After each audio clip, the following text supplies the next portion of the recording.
The test is in 4 parts. Part 1, Part 2, Part 3, and Part 4. Now look at Part 1. Part 1. You will hear a telephone conversation about opening a bank account. First, you have some time to look at questions 1 to 7.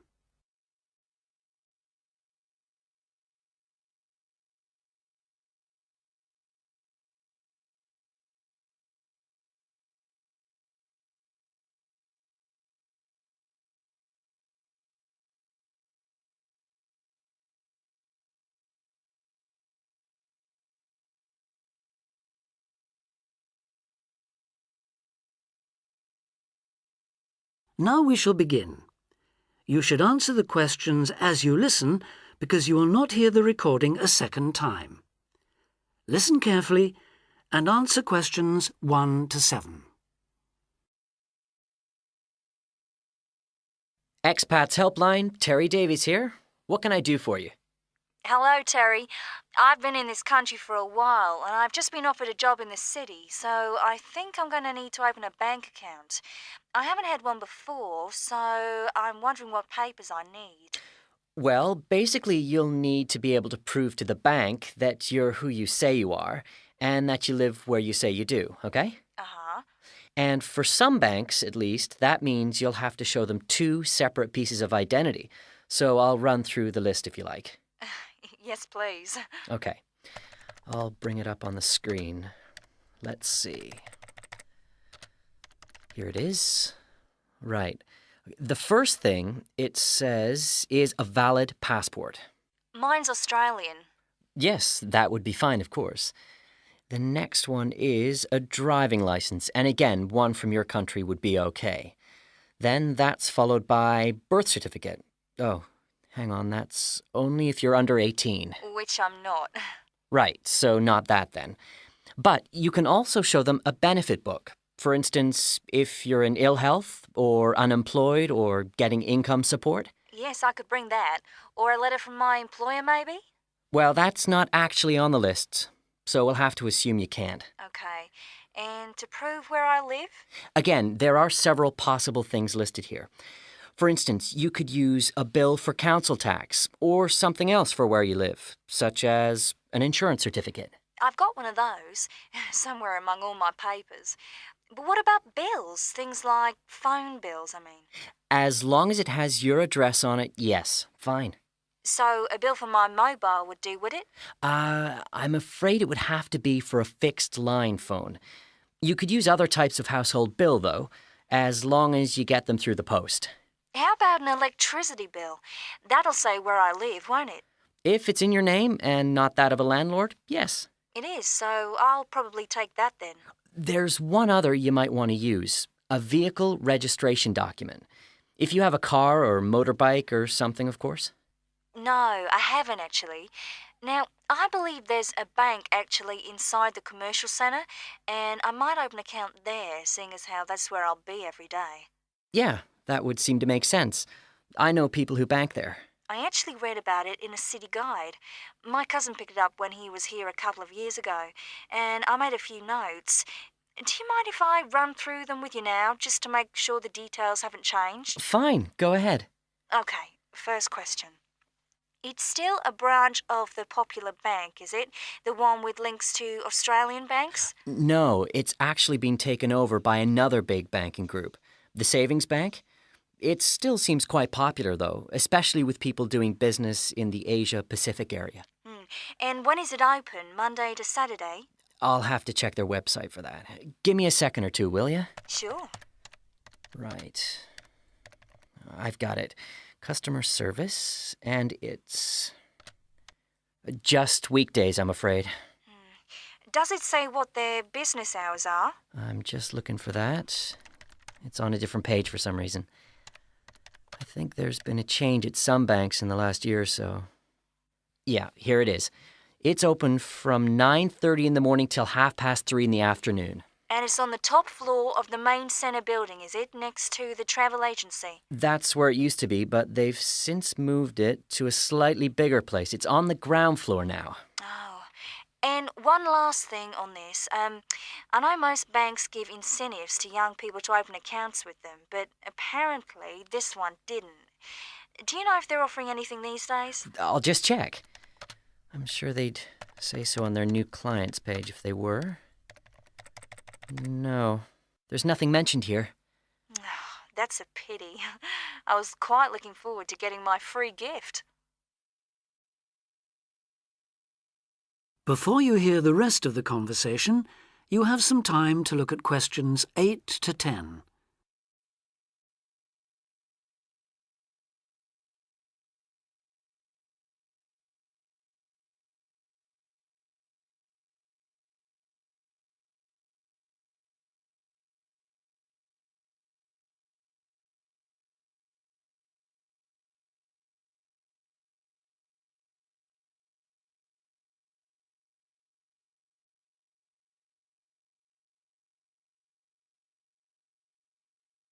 Now listen and answer questions 8 to 10. There are plenty of other banks within walking distance, you know. It may be worth shopping around to see what they've got to offer. Longer opening hours, including Saturdays, perhaps less crowded. Can you tell me how to get to a couple of them? I know where the commercial centre is, so that's probably my best starting place. Sure. For the Royal Bank, you need to turn left when you leave the centre, go along Market Street past the post office, and turn left up Bridge Street past the Shaw Theatre. Then you take the first right. You'll see an internet cafe on the other side, and the Royal is just a bit further along on the right, directly opposite the Park Hotel. Okay, I've got that. What about the Northern Bank? For that one, you turn right as you come out of the centre and go along Market Street until you come to the junction with West Street. There you turn right again and carry on up as far as the next junction where you take a left. You'll see the bank from there. It's the third building on the right. Fine. And the last one, the National Bank? You can go either way from the centre, really. Up West Street or Bridge Street and then along past City Hall. The bank is on the other side of the road, right next to the tourist office. You can't miss it. Great. Thanks a lot for your help. Anytime. Bye. Bye.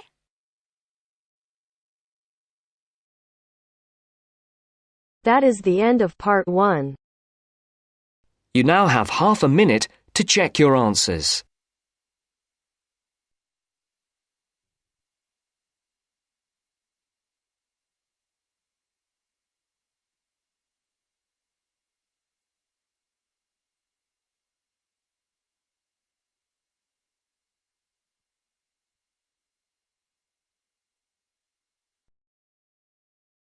Now turns to part 2. Part 2. You will hear Joanne describing her home city of Darwin in Australia to a man called Rob, who hopes to go there. First, you have some time to look at questions 11 to 15.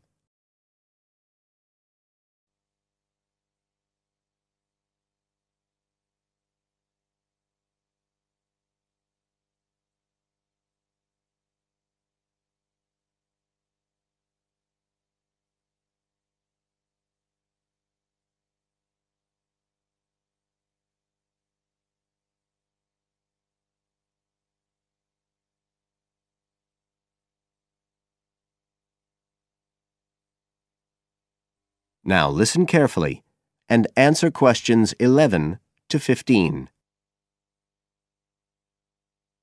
Joanne? Hi, you must be Rob. Nice to meet you. So, I hear you're planning to visit Australia. Yeah, and I really wanted to talk to you because I was thinking of spending some time in Darwin, and my sister told me you're from there. That's right. So, tell me about it. Well, where shall I start?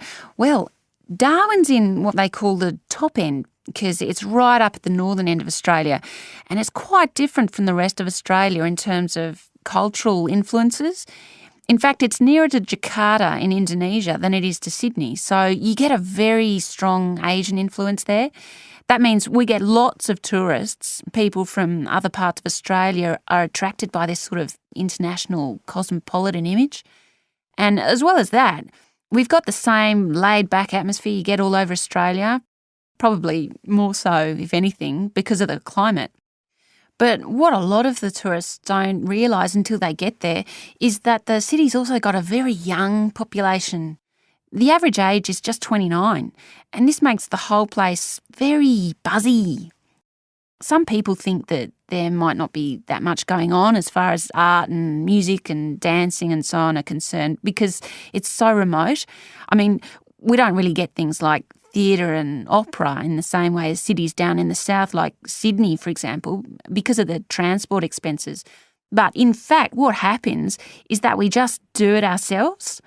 Lots of people play music, classical as well as pop, and there are things like artists groups and writers groups and dance classes. Everyone does something. We don't just sit and watch other people. You said it's very international? Yeah, they say there's over 70 different nationalities in Darwin. For instance, there's been a Chinese population there for over 100 years. We've even got a Chinese temple. It was built way back in 1887, but when a very bad storm, a cyclone, in fact, hit Darwin in the 1970s, it was almost completely destroyed. The only parts of the temple that survived were part of the altars and the stone lions. But after the storm, they reconstructed it using modern materials. It's still used as a religious centre today, but it's open to tourists too, and it's definitely worth going to see it. Oh, and as far as getting around goes, you'll see places that advertise bicycles for hire, but I wouldn't recommend it. A lot of the year it's just so hot and humid. Some tourists think it'll be fine because there's not much in the way of hills and the traffic's quite light compared with some places, but believe me, you're better off with public transport. It's fine and not expensive. Or you can hire a car, but it's not really worth it. What's the swimming like? Well, there are some good beaches, but the trouble is that there's this nasty creature called the box jellyfish, and if it stings you, you're in bad trouble. So you have to be very careful most of the year, especially in the winter months. You can wear a lycra suit to cover your arms and legs, but I wouldn't like to risk it even so, personally. And there are the saltwater crocodiles too. I mean, I don't want to put you off. There are protected swimming areas netted off where you'll be safe from jellyfish and crocs, or there are the public swimming pools. They're fine, of course. You now have some time to look at questions 16 to 20.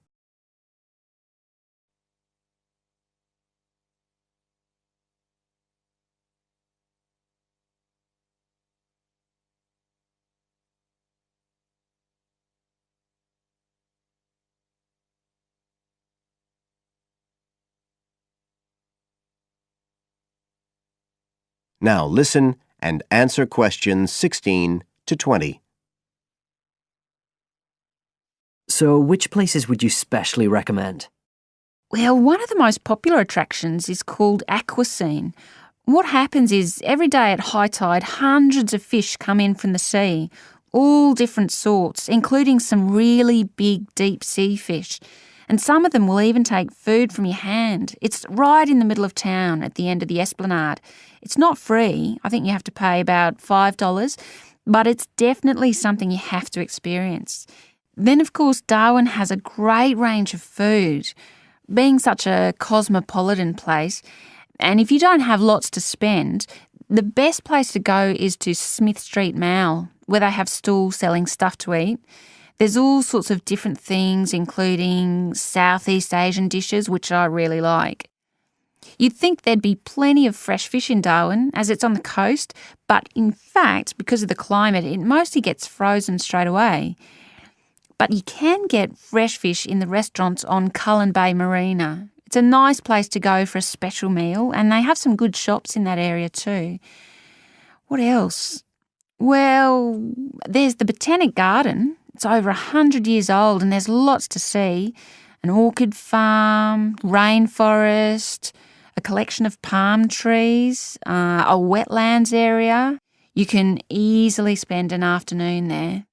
That's at Fanny Bay, a couple of kilometres out to the north. Then, if you've got any energy left in the evening, the place to go is Mitchell Street. That's where it all happens as far as clubs and music and things are concerned. You'll bump into lots of my friends there. Talking of friends, why don't I give you some email addresses? I'm sure they wouldn't mind.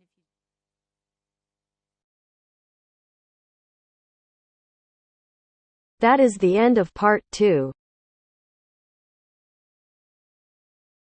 You now have half a minute to check your answers.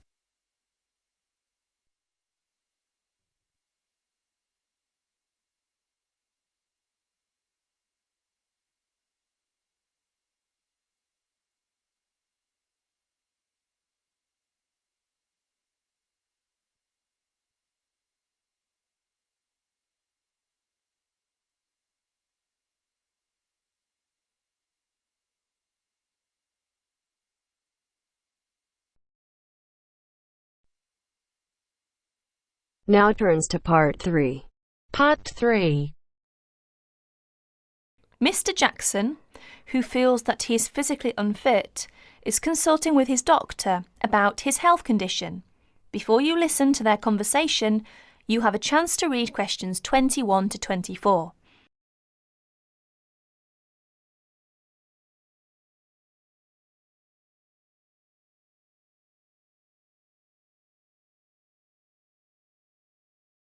Now please listen to the recording and answer questions 21 to 24. Well, Mr. Jackson, the first and important thing I have to tell you is that there is really nothing seriously wrong with you. Physically, that is. My very thorough re-examination and the analyst's report show that basically you are very fit. Yes, very fit. So, why is it, Doctor, that I'm always so nervy, tense, ready to jump on anybody? My wife, children, colleagues. I think your condition has a lot to do with, shall we call it, way of life, habits? Way of life? Habits? Yes. Now tell me, Mr. Jackson, you smoke, don't you? Yes, I'm afraid I do, Doctor. And rather heavily, I imagine. Well, yes. I smoke, about 40, 50 a day, I suppose. You should do your best to stop, you know. Yes, I see. But, it won't be the first time. I've tried to give up smoking several times, but it's no good. You see, 50 a day is overdoing it, you must admit. You must cut down at least that. Ah, yes. I know that when you're feeling tense, you probably feel that a cigarette relaxes you. But in the long run, I do advise you to make a real effort to quit smoking. Of course, but, it's easy to say give it up or cut it down, but, you know. Well, in my opinion, you have no choice. Either you make a real effort or there's no real chance of your feeling better. You see, well, obviously I could prescribe some kind of tranquilizer, but would that help? I'd prefer, and I'm quite sure you'll agree, I'd prefer to see you really back to normal, not just seemingly so. And that's my reason for asking you several more questions about your other habits. Right. Now you have a chance to read questions 25 to 30.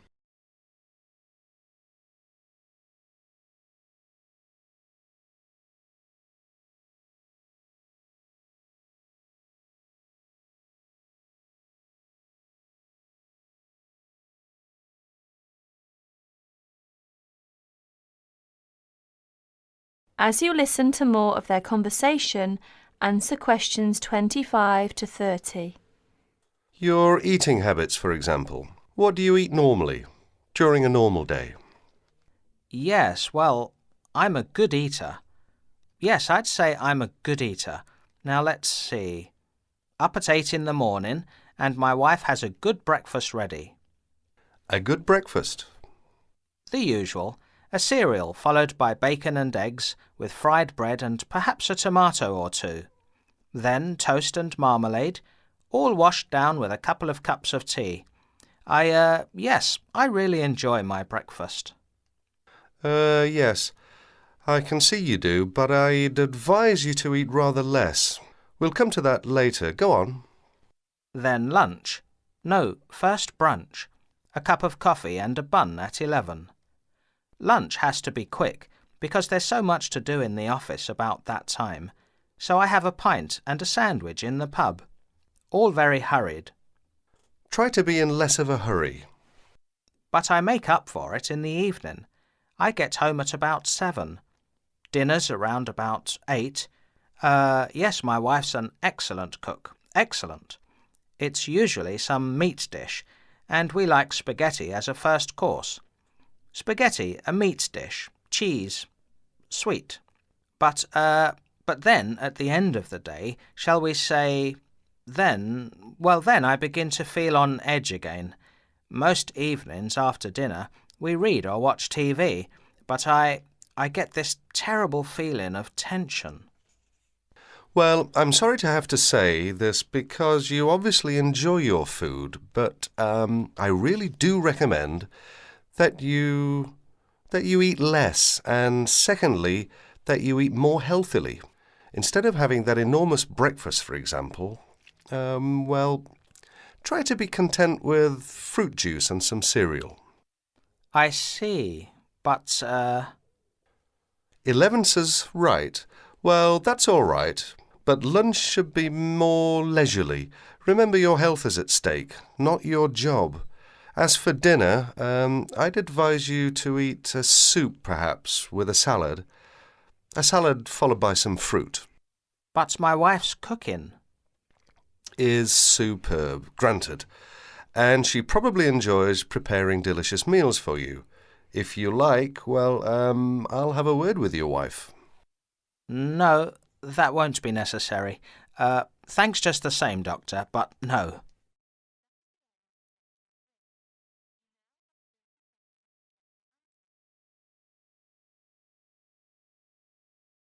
That is the end of part 3. You now have half a minute to check your answers.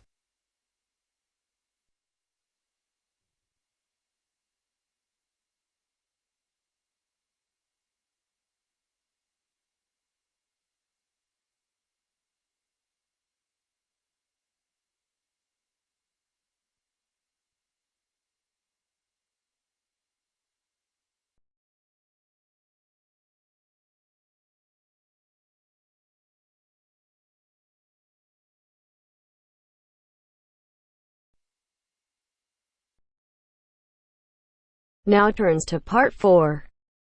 Part 4. You will hear part of a presentation by a second-year environmental studies student on research into edible vaccines. First, you have some time to look at questions 31 to 40.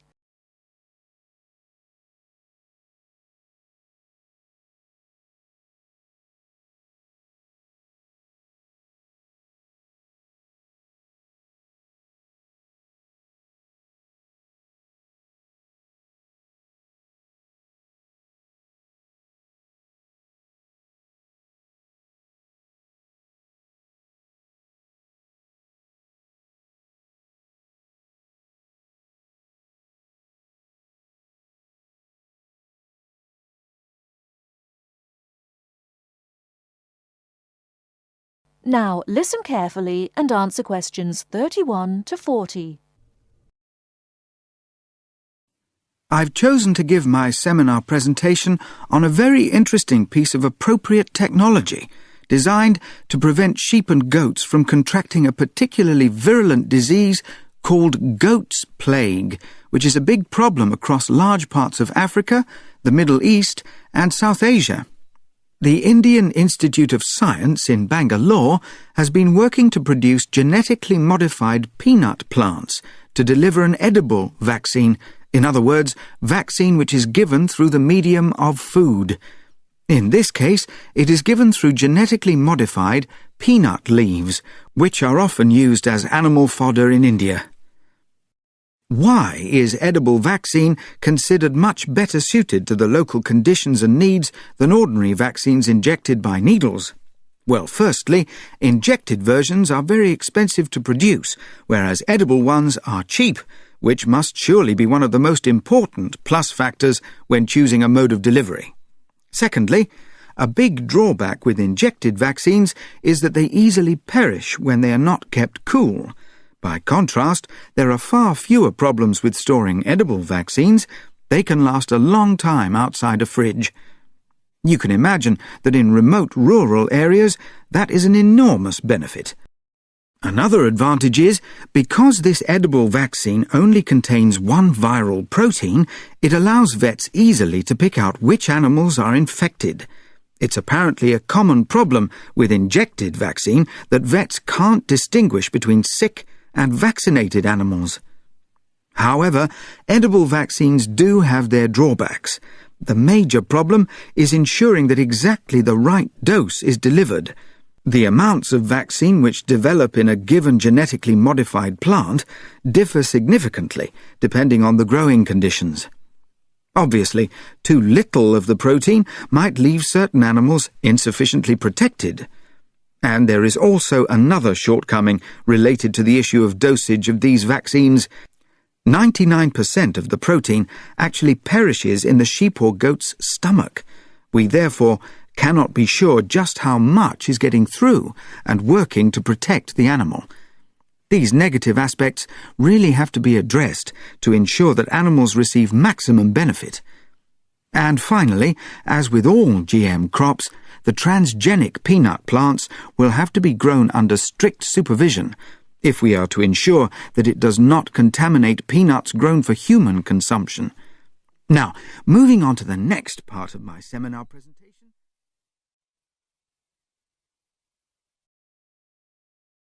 That is the end of part 4. You now have half a minute to check your answers.